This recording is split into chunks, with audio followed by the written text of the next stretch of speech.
We've now completed the beginner level videos and moved to a slightly more advanced level. In this video, we're going to be looking at asset allocation. Let's understand asset allocation first. Asset allocation is breaking your investments into various product types such as stocks, mutual funds, property, etc.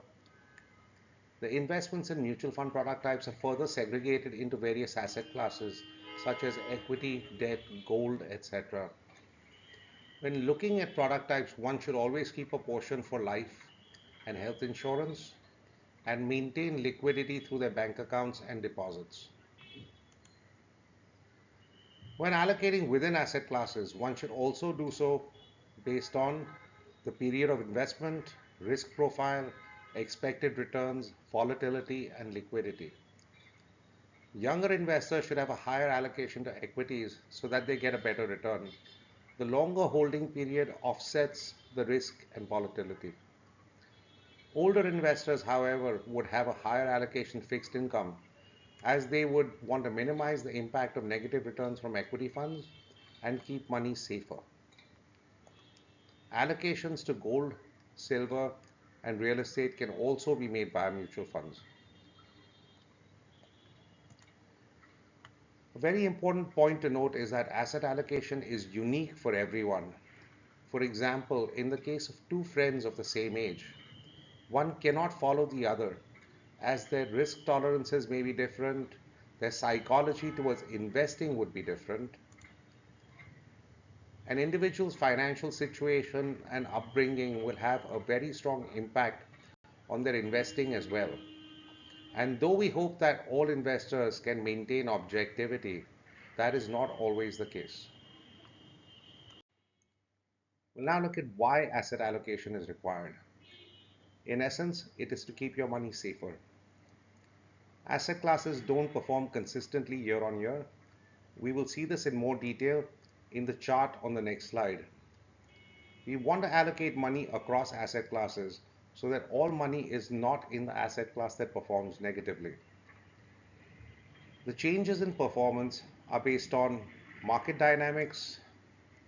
So investors control market prices based on their assessment of what they expect to happen, which in turn happens on certain fundamental numbers such as earnings, profit, etc.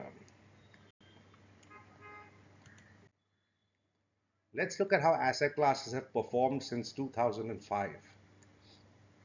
The chart contains annual return numbers for Sensex, CRISIL 10-year gilt index, gold, the Dow Jones index, and fixed deposits.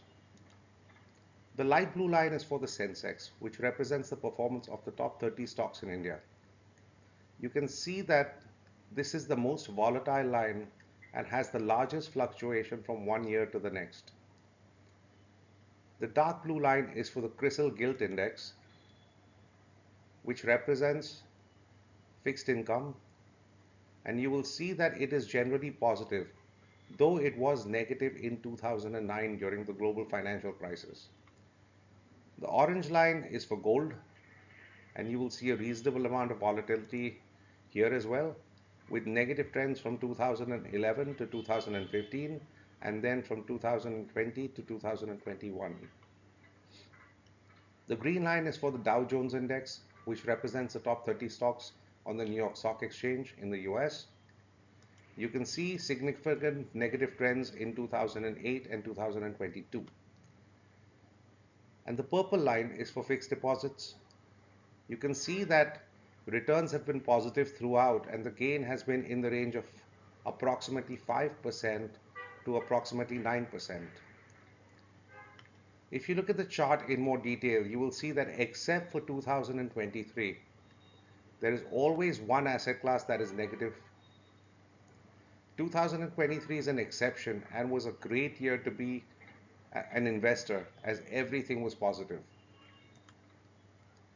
You can also see that the Sensex has given the best returns in the 18-year period, but also given the biggest drops.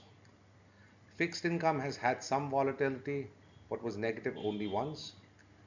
In essence, for those that want to keep their money safer, and reduce impact of negative periods, they should allocate across asset classes. The most important thing to note is that only in a couple of instances has the same asset class come first in consecutive years. I hope you enjoyed this video. Please do contact me either at the email address or the mobile number provided. The mobile number is 98675 You can also visit my website, which is www.aditshah.in. Links to my social media handles are available there. Please do follow me. Thanks for taking the time to watch this video. Take care.